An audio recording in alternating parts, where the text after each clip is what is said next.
February 19th, 2001 is the day that our Abigail passed away.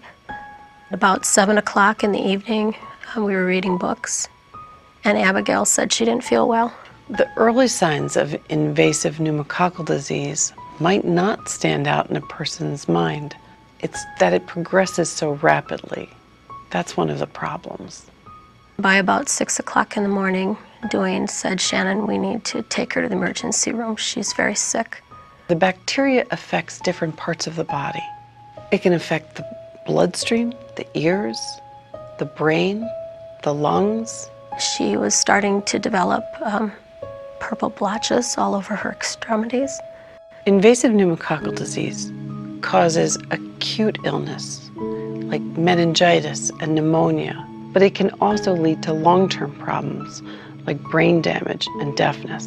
We went into the emergency room and they started calling code red. So they knew that she was dying. Our daughter was 2 weeks shy of her 6th birthday. Invasive pneumococcal disease causes tens of thousands of hospitalizations and many deaths each year in the United States.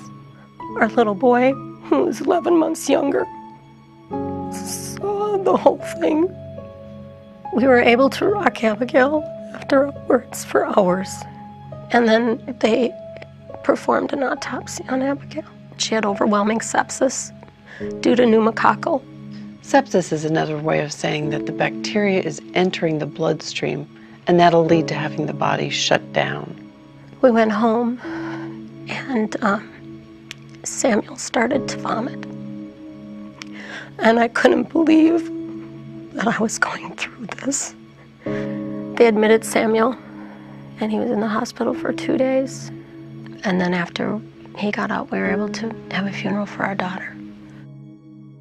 In order to prevent pneumococcal disease, it's really important to be vaccinated. We had a doctor that was a younger doctor. Hi, Dada. Hi.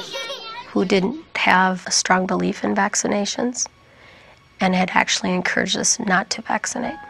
It's better to prevent the disease by getting the vaccine than by trying to fight it with antibiotics that may or may not work. They were not vaccinated, and because of Samuel's asthma, they should have been vaccinated. This is a disease where we have 2 vaccines, one for the young children and one for seniors.